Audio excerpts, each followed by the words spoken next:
Good evening, everyone. We welcome members of the media this evening. Also, we welcome our PS, Dr. James Fong and Dr. Chemesa Tunrabu, who will be addressing us in this press conference for our daily COVID-19 statements. Without further ado, I will now invite PS, Dr. James Fong, to address us this evening. Mula Binaka again, Fiji. As of 8 a.m. this morning, we have confirmed 274 new cases of COVID-19. Following 74 new recoveries since yesterday, there are now 3,503 active cases in this country. Unfortunately, I have come into contact with a positive patient, so I'm again under quarantine orders.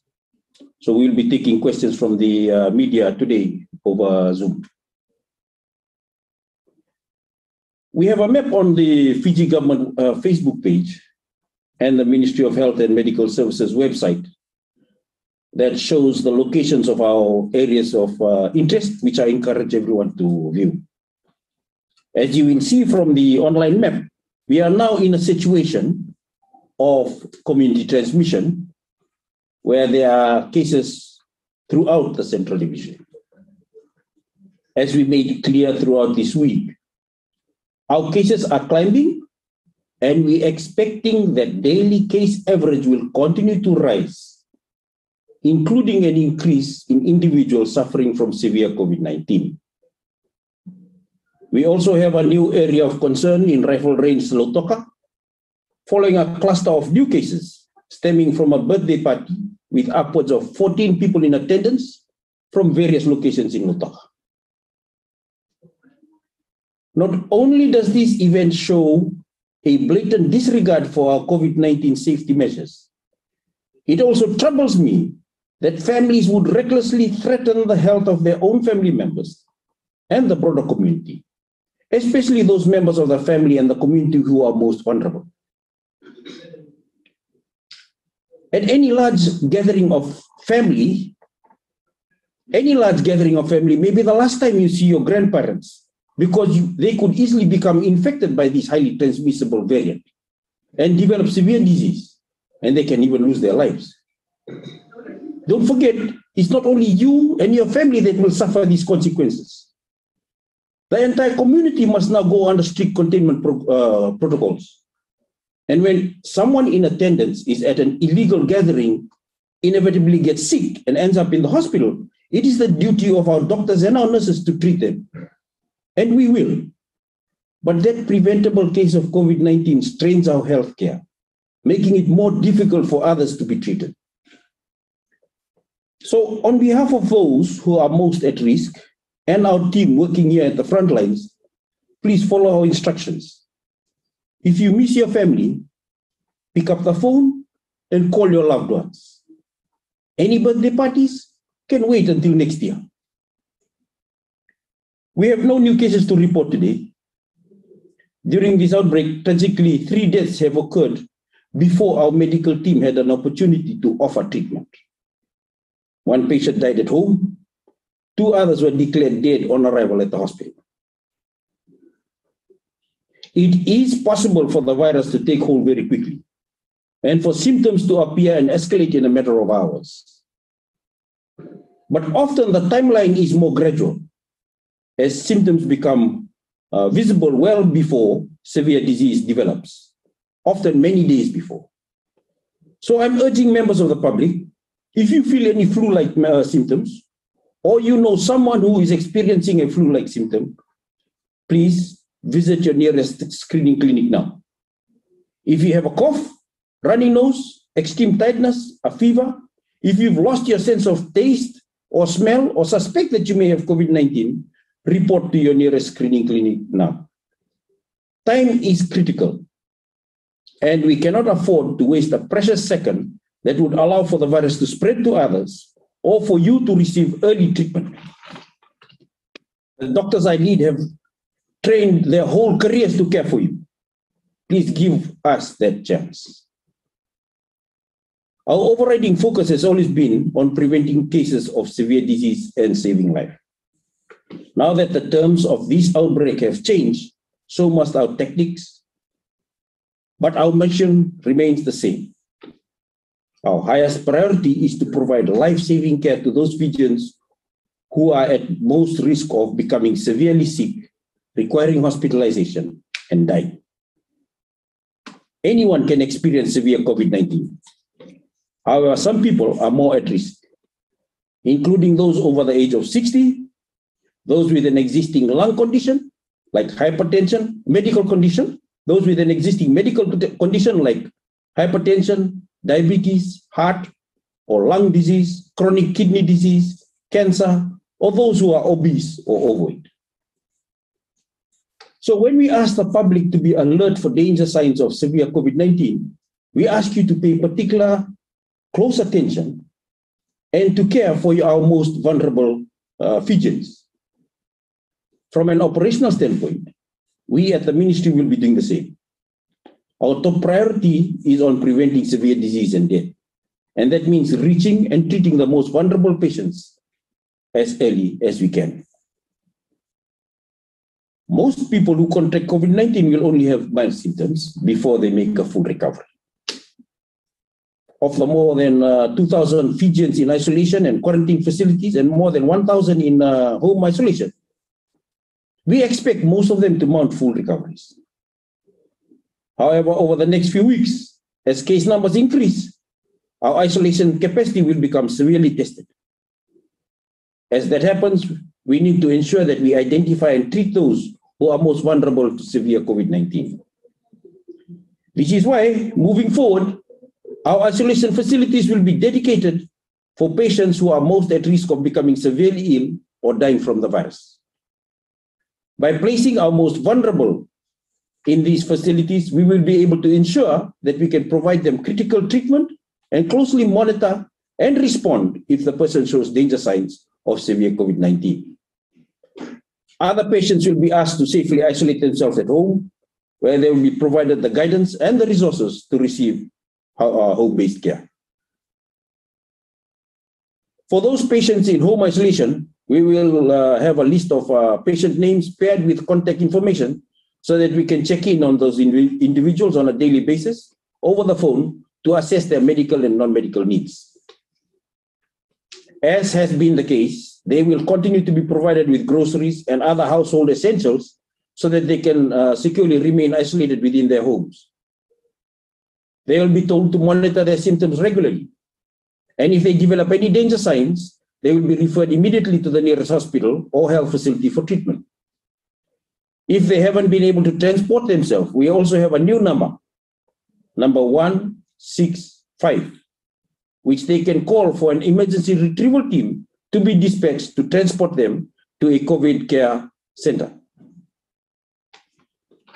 This team, based out of the ANZ Stadium, and they will also be charged with transporting patients with severe symptoms from isolation facilities to COVID care centers. This phase of our response requires that we move personnel from the field into ministry offices so that they can check in with patients remotely. It saves time by allowing us to check in regularly with more patients so that there are fewer delays in flagging a case of severe disease. We're also supplementing our internal staffing with final year medical and dental students from FNU, and we are grateful for these young people who are stepping up to serve Fiji. We are also establishing an intermediate COVID care facility at the National Gymnasium with at least 50 beds available for patients who develop severe symptoms of the virus. If need be, we have identified additional space in the area to expand the capacity of that center if necessary. We are also asking that people experiencing symptoms report to the screening clinic. It's the fastest way for us to swab you, assess you, and enter you into isolation if necessary. We have earlier announced COVID-safe pathways for repatriation of Fijians on Vitilevu seeking to return to Vanuatu and maritime island areas. We have some individuals in quarantine awaiting transport to their homes, and once they are cleared. However, we have paused new application to the repatriation program until we have more quarantine spaces available. We have moved a small group. We have piloted that group, tested our protocols. And once we have reviewed all those protocols and we know that the group is safely out of quarantine, we may have new spaces available. In the near term, we need to keep these rooms open also for our COVID-19 patients as part of our containment program in Vitilim. Ladies and gentlemen, as I've said before, this virus arrives in waves. We expect the next wave of severe cases will arrive in the next 4 to 5 days from now. And we expect that it will be even more severe than what we have now. Yet the indicators tell us to expect more fatalities in the coming weeks. And the science and the experience of other nations tell us that many thousands of lives can still be saved. The science behind how this virus spreads tells us that masks, physical distancing, and hand washing can work together to slow the spread. The science behind vaccines tells us this protection works extremely well against this variant. And our progress in protecting Fijians through vaccines shows us that we are well on our way to a version of normalcy. Our vaccine teams have been fully deployed from Monday this week. As of today, 50% of our target population, half of the eligible adults in Fiji, have received at least one dose of COVID-19 vaccine. We are rolling out vaccines at a rate that surpasses most higher income countries. But our mission is not yet achieved. Our goal is to make vaccines available to every eligible adult in Fiji and to have those Fijians all accept this safe and effective protection. I am truly puzzled by the pockets of resistance to this vaccine among some people, when we know that vaccines have prevented the spread of dangerous diseases for literally for centuries. This is a new vaccine because it's combating a new disease. So every vaccine is new, yet the process of vaccination is time-tested and safe. In the last year, we successfully vaccinated against measles and mense. Unfortunately, there will always be lone voices sowing doubt, some citing what they believe to be their own superior insight, or even some claiming they had revelations from God. Let me tell you what I believe. As a man of faith, I believe that I and the doctors and the nurses I lead have a God-given purpose to protect life. I believe that God gave us that ability to develop treatments for disease, and this vaccine has the overwhelming endorsement of the worldwide medical, scientific, and religious communities. It is helping countries open up around the world, and it will help us do the same. Those who refuse to vaccinate themselves do so at their own risk and at the risk of others. I cannot say it more plainly than that. And I thank the heads of faith who have been vaccinated and are encouraging others to do the same. Looking forward, we are directing our efforts at educating people about how to defend themselves from contracting COVID-19 and enforcing those measures as widely as possible. We are urging people to report to screening clinics if they feel any COVID symptoms. We are implementing containment programs in areas with widespread transmission or where we anticipate widespread transmission. And we will continue to provide groceries, essential household items, masks, and information about how to stop the spread within our communities. And we are aiming to vaccinate every eligible adult in Fiji so that we can set ourselves towards a COVID-safe Fiji. If you are at home right now, wondering how you can best support us, your family, your neighbors, and the country, the best thing you can do is to stay right where you are and to continue to spend as much time as possible safely in the confines of your home. You've heard me say it before, but if you need to leave the home, wear your mask, keep your distance of 2 meters from others, wash your hands often and well. Keep FijiCare installed with Bluetooth switched on, and head straight home when you finished your business. And when you have the chance to be vaccinated, if you have not already got one, jab by jab, dose by dose, we will beat this outbreak Vaccines can defeat this virus, and they can defeat this variant. So keep the faith. We will succeed, and we will succeed together. Thank you. Hello, Naka. Good evening, and thank you, PS. So today is day 75 of our current outbreak. And as you heard, we've now collected more than 4,400 cases, 3,500 currently active, and we've also recorded 19 deaths. Our screening and contact tracing activity work continues. In the last 24 hours, our mobile screening clinic screened a total of 2,139 individuals and swabbed 353. And our stationary clinics screened a total of 5,774 individuals and swabbed 1,138, bringing a total of 222,434 individuals screened and 29,693 individuals swabbed at our stationary clinics to date. Our testing campaign continues. We have now tested since the start of the outbreak in April 2021, a total of 156,924 samples and 199,785 since the beginning of our testing capability in March 2020. Our national 7-day daily test average is now at 3,029 tests per day, or 3.4 tests per 1,000 population. And our national 7-day average daily test positivity is 8.9%. And this continues in an upward trend. As stated by PS, our isolation facility remains active and managed by our health team and our frontline team. We have 195 individuals in 6 hospital or health facilities, isolation facilities, 522 individuals in 8 community isolation facilities, and 1,058 in home isolation facilities in the Suva and Rewa subdivisions. We also have 1,728 individuals awaiting retrieval into our isolation facilities.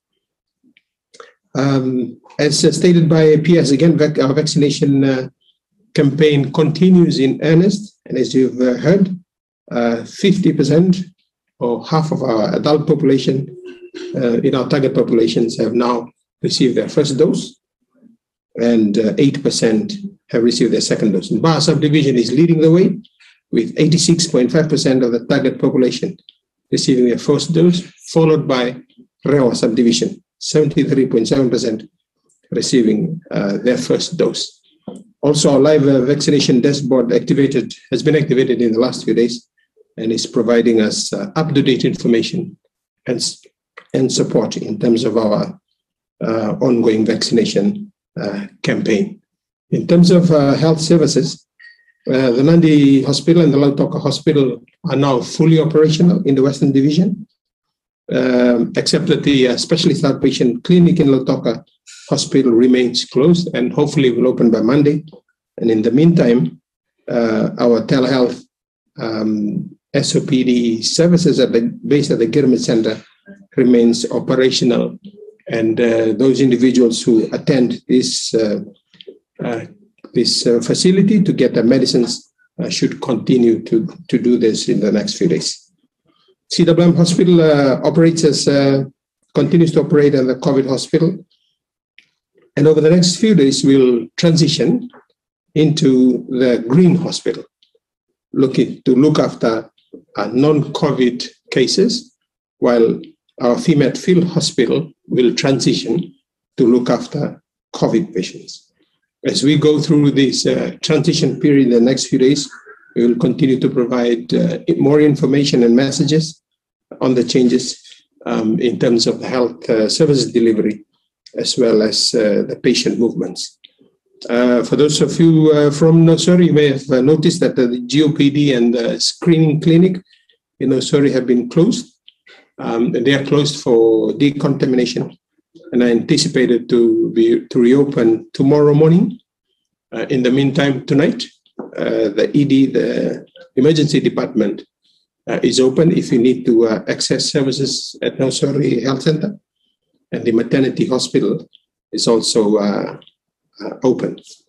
To reiterate a few messages that PS has given out this afternoon. In the Central Division, so if you live in the Lami Suvanosori containment area, and you are symptomatic, you are developing symptoms, and you feel that you are sick, the message is go to the nearest health facility available to you. Don't wait. Don't call 158, or don't ask a team to come to you. As you'll note now, there's a lot of patients that have been recorded in the Central Division each day, and our health teams are covering multiple fronts, and our teams are obviously stretched to cover all calls. We advertise our screening clinics, the sites, every day, and we're asking you, if you have symptoms, don't call 158, don't wait. Just present yourself immediately to the nearest health facility. Please note that if you are tested and you are told that you're positive, you will be asked, you'll either be asked to look after yourself at home or come to the intermediate care facility or to the main hospital. Please be ready to move. And you don't decide where you move. Your symptoms or the severity of your illness will decide where you go. Please just follow your health team's advice and act as you are advised. Also assist the health team by telling the truth when you are interviewed. The information you share with the health team is critical in giving us control over this outbreak.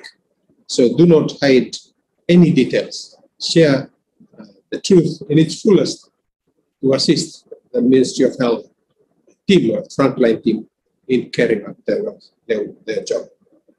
In conclusion, we reiterate our message on COVID-safe measures. Please, again, stay at home if you don't have a good reason to move. Only 3 reasons. Only 3 reasons to move. Whether it's going for food, it's a health-related reason, or you're going for essential work. Otherwise, please stay at home. While at home or at work, wash your hands regularly. Wear your mask properly at all times. The only time that you're allowed to take off your mask, if you are within your home with your normal household family members. Any other place, please keep your mask on and put it on properly. When out of your home, maintain social distance of 2 meters. Stay away from any gathering or crowd and practice the correct way to cough and sneeze. Please keep your Fiji app activated. Download the app into mobile phone, switch on the Bluetooth to activate the app. And lastly, please get vaccinated as soon as possible. Tunawale. Thank you very much, Dr. Tunrabu. I think UPS will now open to question and answers. Members of the media, you're given 30 minutes to please ask your questions and please state your name and your organization as well as your question. Thank you very much. We'll start with CFL. Pinaka, Dr. Fong, we have received reports of some misinformation out there that home remedies can cure COVID-19. Do you think this is the reason why people are arriving late or even dead upon arrival at the hospitals? And Dr. Fong, secondly, with many cases reported every day and even deaths, how far is the health facility capacity being stretched in terms of bed and even mortuary spaces? Thank you. Yeah, it's rather unfortunate that we have a lot of misinformation about remedies that have been claimed to work. But that's nothing new. It's been around for a long time. I mean, from even when I graduated sometime in 1989, even from that time, the same stories I hear about the various remedies keep circulating around and round and round. And so it's to me, it's not, we haven't progressed much when it comes to misinformation. It's just that it's a louder voice during this COVID-19 outbreak. As regards to how severe can we, how much more worse can we get? See, the whole population of Fiji is about 1 million. So if you work by the normal trends that are happening around the world, like in UK or US, you'd be looking at close to, our maximum would be about 800 cases a day.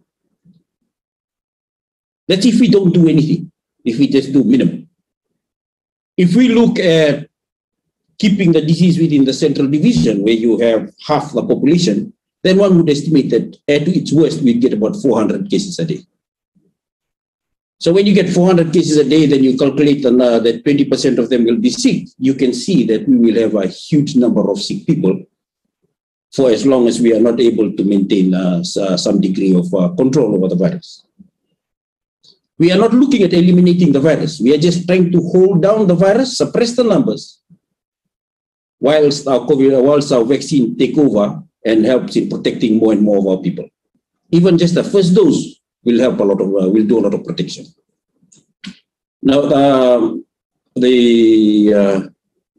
how much can we take and how much we've got quite a lot of capacity. As I said, right now you're seeing that in the gym we've opened up 50 new beds that we will start to put patients in. There is space around the gym that we can deploy more beds into. We have the OSMED team just to provide us some degree of guidance as to how, how we expand all our contingencies. So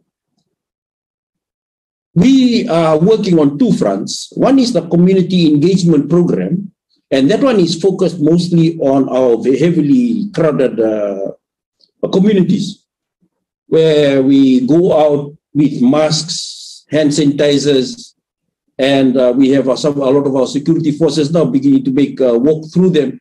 But it's a community engagement program, especially in our heavily populated communities. We are running community engagement programs because that's where we see most of these cases going to break out from. Together with that, that's our community mitigation strategy, and then together with that is to try and work up ways and means of keeping an eye on all our positive ones, ensuring that those who are severe get identified early, and mobilizing them quickly to the place where they can get treated. That's what all this setup is about now. Thank you. FBC.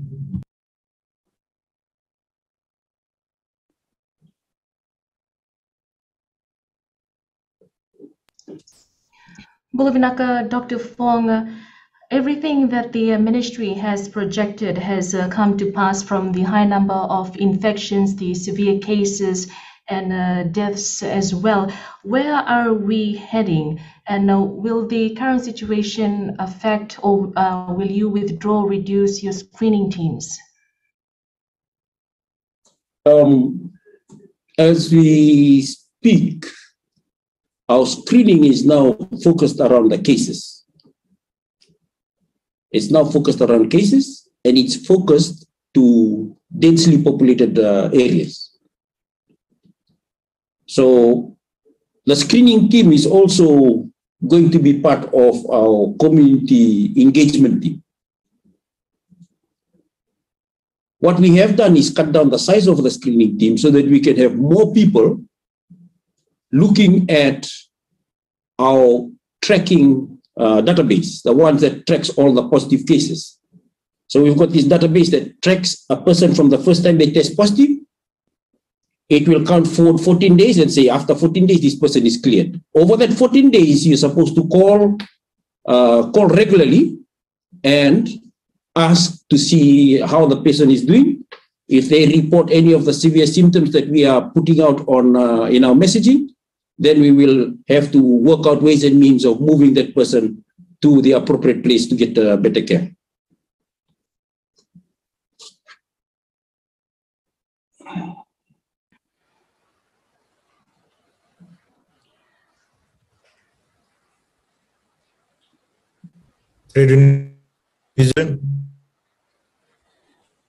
Dr. Fong, Lidemo, my question is a follow-up to the earlier questions with regards to the people that you are keeping at home.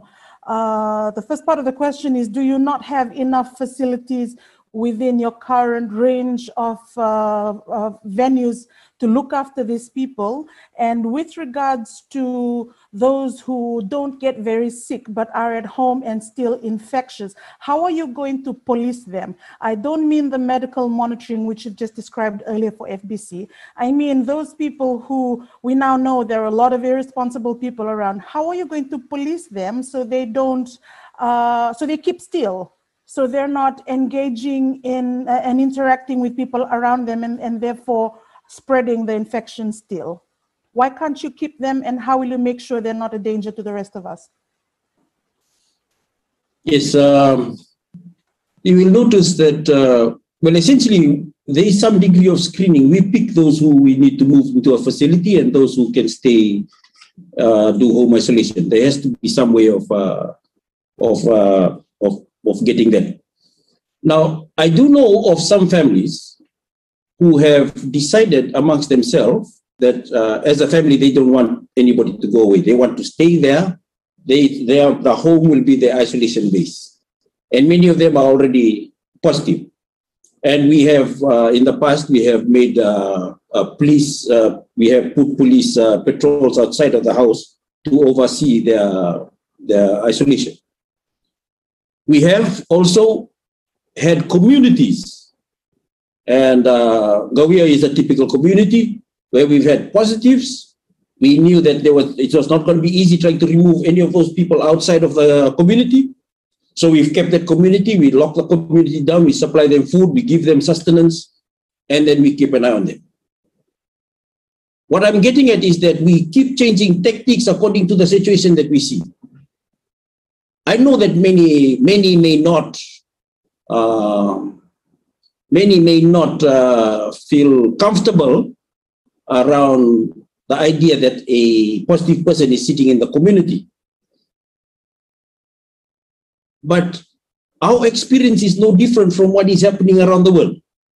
There are situations such as the ones that are in heavily populated communities where we just have to lock down the whole community and say, you keep still until we can keep testing you and work out that the disease or the virus has either gone through everybody and they've got natural immunity, or it has stopped its course of transmission because there's enough change of breakage in the chains of transmission within the communities to stop its transmission. We have to deal with realities, and you can't get everything to be in the ideal setting. Thank you, sir. Fiji TV. Dr. Fong Eparama from Fiji One News. The World Health Organization advised that halting transmission is one of the most effective means in controlling the virus. And national lockdown is our closest chance to halting the virus. With our testing positivity rate at 8.9% by today, now ahead of our fully vaccination percentage. Will the ministry now consider a lockdown just to allow vaccination rate to stay ahead of the outbreak? Because I think the Ministry of Health has implicated a lot of strategies, and it looks like the ministry's current mitigation strategies is seeing only increased positive cases. The increase in positive cases, as I said, we have been expecting that we will get an increase in our number of positive cases. That's not an outcome that we are looking at. Our outcome really is now back to severe disease. I've mentioned it. I think I mentioned it a long time ago, that at some point as the cases escalate, our focus will be on severe disease. That's what we call the mitigation phase. Okay. Around the world, it is accepted that you may be able to achieve mitigation phase, especially when you have a vaccine around the corner. Now, I understand what you're saying. Why can't we lock down to keep the numbers down? If I was confident that I will lock down and the numbers will stay down, then it would have been an easy ask. We've had this discussion before, and I've said before, I am not particularly confident that the lockdown will keep our numbers down. And the reason is the transmission is occurring at its highest rate within the difficult to reach communities that we have. If we were to preemptively go through those difficult to reach communities, we can keep the numbers from rising too high, but we cannot keep it from increasing. It's just, so essentially, if you ask me again, why aren't we doing a lockdown? I'm going to say again, I don't believe we can sustain the benefit of a lockdown. Not economically, and not in terms of saying that the virus will stop moving. And that's our problem. Thank you, sir. Fiji Times. Dr. Fong, looking at it from the Fiji Times, after your announcement this evening regarding the new area of concern in Referee in Lautoka, you had mentioned that any birthday parties can wait until next year. Do you mean to say that the time to get things under control will take at least another 6 months? And also, how did Lautoka get COVID after being COVID-free for at least 2 months? Thank you. Lautoka and the rest of Fiji were never, okay, I repeat, never COVID-free. We did not report cases. That doesn't mean that we were COVID-free. It just means that we did not report cases. I have mentioned in past press conferences, there was always going to be a low level of community transmission based on the numbers that we had. The thing is that whenever you have a big gathering of people, it will explode. After that, then it goes down quietly, and then it will stay simmering at a low level without affecting too many other people. In the ideal world, that's what we want right now. Well, in the ideal world, you don't want any virus, but that's our objective at the moment, is if we can keep the gatherings to be not happening, low-level spread will continue to occur, and our vaccine will be able to take over it. The problem with us is the gathering. And it's unfortunate that some people, they live in a situation where they are gathered.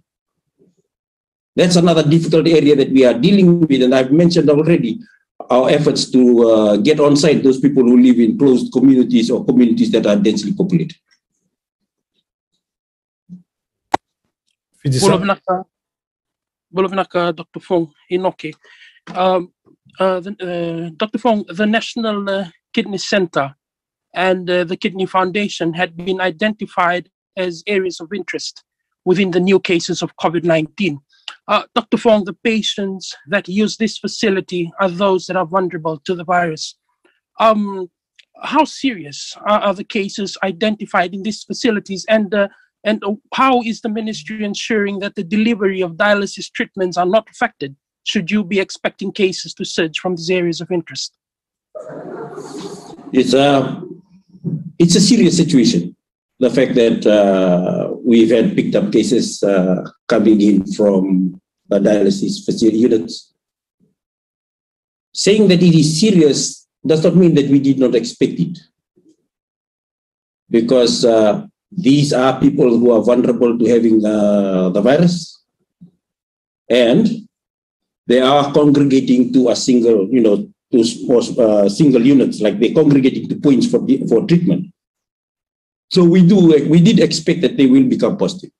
That we will have positives within those facilities. They have put together some sorting protocol or screening protocol for all these patients. But in the mitigation phase, and this is one thing that we have been discussing a lot with many of our international partners, we will have to keep units functional by escalating our use of personal protective gear. The PPEs will have to be escalated. That means people will have to walk around while they're working with a full coverall and everything. So that if there is a COVID-19 case within the unit, all you do is decontaminate the unit. but the human beings working in that unit can still come back to work, and they get screened every 2 or 3, every 4 days, 4 to 5 days, on a routine basis. That's the way that, you know, health facilities are made to work when you hit this type of mitigation phase. You escalate the PPE, protect the human beings working there, so that the only thing that you have to decontaminate is the environment.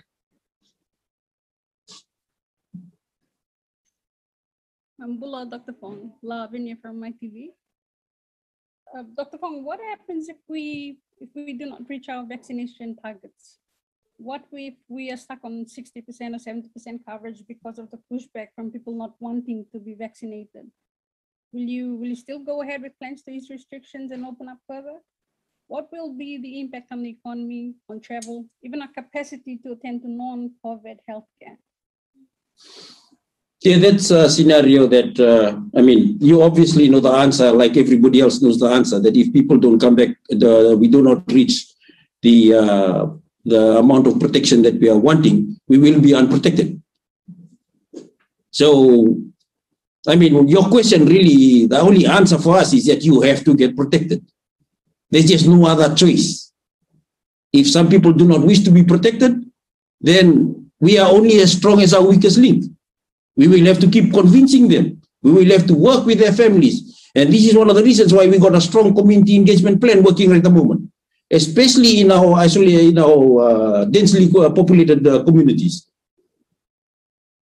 At some way, the fact of the matter is that at some point in time, everybody is fearful. Everybody gets frightened. And if we can navigate that fear, we can come to the point where only a small group of people are unvaccinated. Now, what happens when a small group of people are unvaccinated and a bigger group of people are vaccinated? Even the vaccinated group, because they are vaccinated, they still protect that small group of people that are unvaccinated. Okay? That's this discussion that we're talking about when we talk about the concept of herd immunity. You are trying to get a critical mass of people to be vaccinated sufficiently so that the small group of people who refuse to be vaccinated are still protected. And that's why we're trying to get as far as possible to that 80%.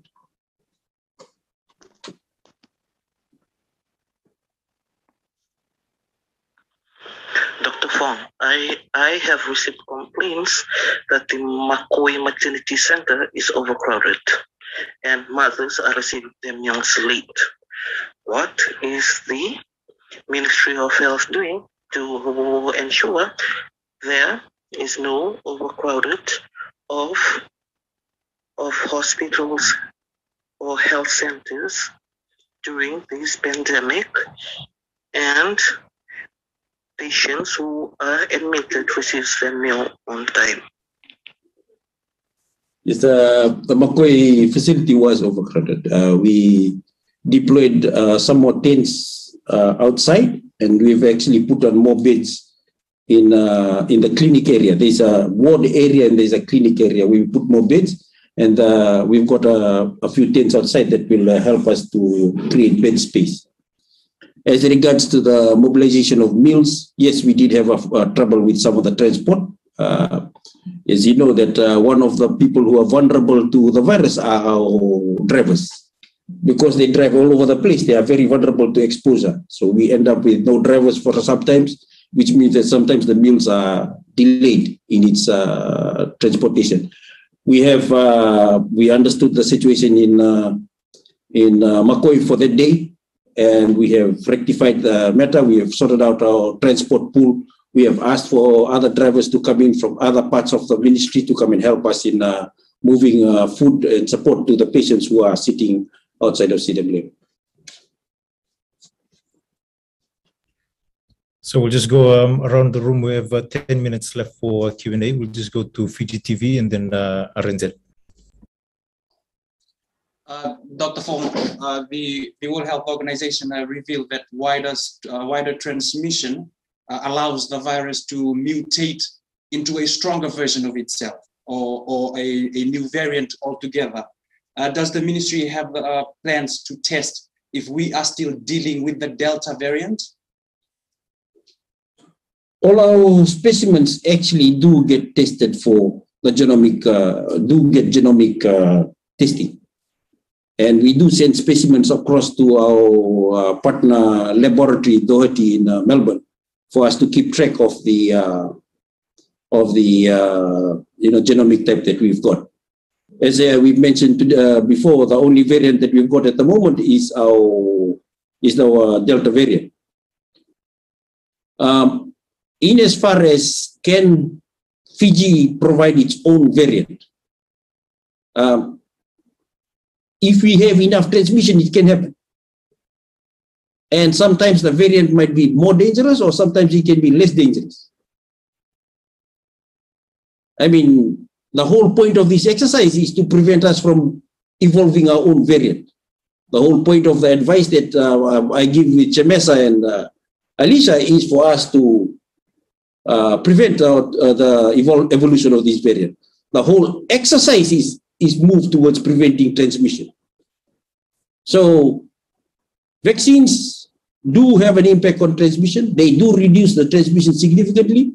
And by reducing the transmission significantly, together with the COVID safe behavior, we can prevent a variant from happening in Fiji.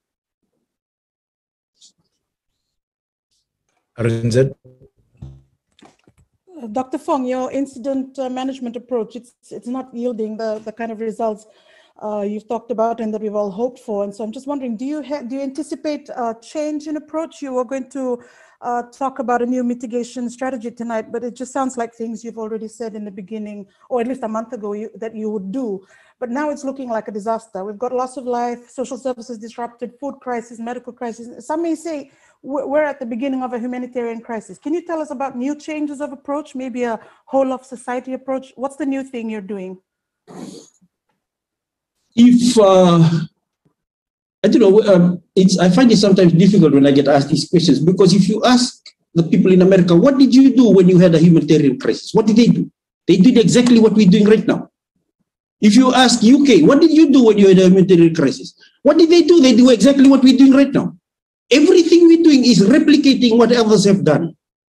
We're not doing anything different, because that's the way that science has taught us. This is the only thing we can do is mitigation. The virus has a way of coming in wave. It goes up, it comes down. There is an endpoint. In this case, it comes up, it comes down. We are hoping that the peak will be down together with the vaccine. But we are not doing anything different than what has been done all around the world. So last question from My TV. Thank you, La. Dr. Fong. Dr. Fong, you've spoken about how a greater number of vaccinated people protect a small number of unvaccinated people. But what threats do unvaccinated people pose to vaccinated people? This is a question that's being asked by a lot of people about in terms of associating or when they come into contact with unvaccinated people in public spaces. And also for those who are not vaccinated, what are the repercussions or consequences of choosing not to be vaccinated in terms of accessing essential services such as education, healthcare, even employment and travel? Part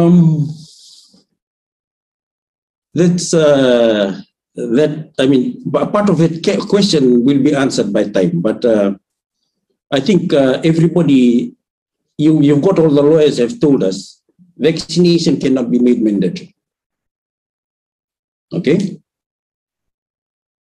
Every owner of a building or a business or an employment have the right to put in the kind of conditions that they feel are necessary to protect the house that they are actually supposed to protect. So it is within the right of various employers to say, okay, I'm going to change everybody's contract now. We will have to renew all our contracts. And in the new contract, this is the entry criteria. I can't see anything wrong with that. Second point about what will happen if you are unvaccinated. Does that mean that something bad will happen to you? What you do is that the more unvaccinated people we have, the more likely that you can start creating a chain of transmission that can allow things to evolve, that can allow the virus to evolve. And that's bad. However, having said that, if the unvaccinated people, they live very far apart and they're not in one big group, then we, the people who are vaccinated, will become the chains, will become the breaks in the chains of transmission. We will be the one who allow the chains not to continue. So that's how this herd immunity thing works. So please excuse us. We'll just allow one more question from FBC. This will be our last one. Thank you. Dr. Fong, just wanted to ask how you're feeling since you're in isolation again, but this time that you've had 2 jabs already. Okay, let me just be clear. Let me just clarify. I'm not in isolation. I'm in quarantine. If I was in isolation, that means I would have tested positive. I tested negative today in my first test. Likewise, my colleague Dr. Chemesa, we all tested negative. We all just know that somebody walked through our building, walked around the place for a while and went out. And that is sufficient for us to say, yes, we are contacts. The quality of the contact, there are some other people who are working on that. So we'll get tested today. We'll get tested on Saturday, 4 days from now, and we will see how our test comes out. How does it feel? To me, right now, it's becoming like it's a normal part of my life now. I have gone in and out of quarantine a couple of times, and so I'm saying to myself, okay, this is the reality of the world that I'm living in. I accept it, I absorb it, and I'll work with it. And everybody needs to do the same. You know you're at risk, isolate yourself, take the test that you're supposed to take. At least if you can do 14 days from the day that you are exposed, you are good. If you're a casual contact, then you just need to do 4 days. But I mean, the question of you asking how I feel, I mean, I no longer feel fearful because I know this world. And I think everybody needs to get familiar with this type of world where you just have to take the necessary measures when you are called upon to take it. Thank you, PS. Thank you so much, members of the media. To Dr. Chemesa Tudrabo as well for taking your time. It's been a tough couple of days, past a few weeks as well. And thank you once again, members of the media. We've been having virtual press conference for the past few weeks, and just to make sure that we inform, the Fijian public. So once again, have a good evening and please stay safe.